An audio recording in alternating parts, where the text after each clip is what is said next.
How to learn English language.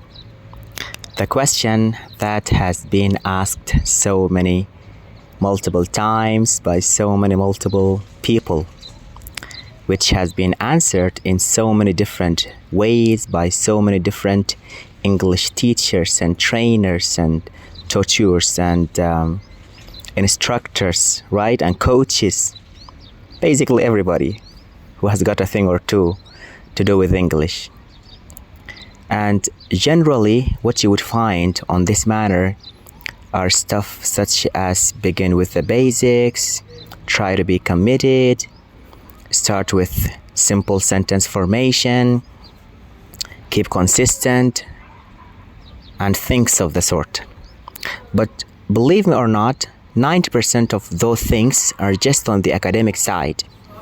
What you need to do to learn English are stuff far beyond the academics, the superficial surface of the academics, right? Because learning a language is a mental process more than just an academic process.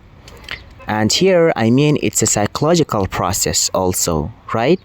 Basically, anything that you do in life is psychological, 80% psychological and 20% mechanical. As Tony Robbins, the great Tony Robbins, puts it. He says, success, which is English language learning here, success is 80% psychological and 20% mechanical. So guys, when you are trying to learn English, don't just pay attention to the academics only. As a matter of fact, don't even start with the academics.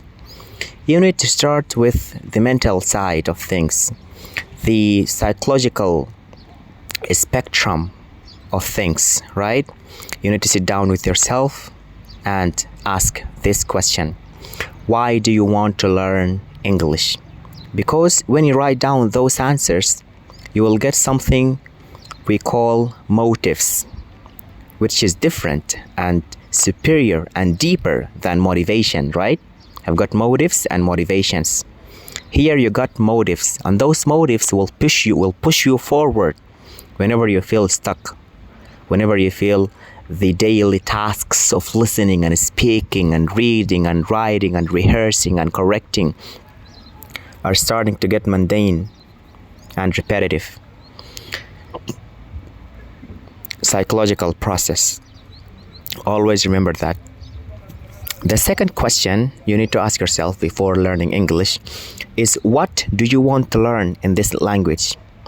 For C, you don't just learn English. That's a very big and huge and irrelevant task. It's not even measurable, dare I say.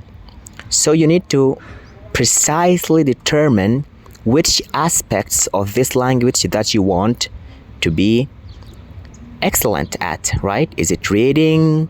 Is it writing? Is it public speaking? Is it vocabulary?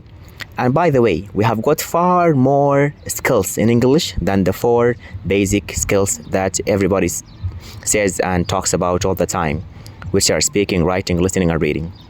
We have got specialized skills like vocabulary, like pronunciation, like grammar. We have got supplementary skills like vocabulary, like grammar, like pronunciation. We have got specialized skills like presentational skills, right? Public speaking. We have got something we call critical thinking, which, by the way, if you're not B2 plus, don't be hard on it. Don't go hard on it, right? Unless your level is really allowing you to do so. So basically what I'm telling you here is you guys need to do a lot of work before you even start learning English. The third question that you need to ask yourself before learning English, you have asked yourself, why do you want to learn English, right? You have asked yourself, what do you want to learn in English? The third question, how do you learn English? So you need to learn how to learn English. This is the final third step. Most people go in it first. That's why they feel stuck. That's why they don't make progress. That's why when they don't make progress and when they feel stuck, they give up. That's why when somebody or something affects their moods, they don't know how to adjust it their external because their external excuses are far greater and superior than their internal motives, right?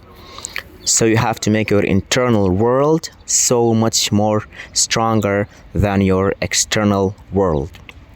That's how, my friends, you learn English, and that's how you overcome each and every obstacle that you face in this journey. All right? Good luck in your English language learning journey.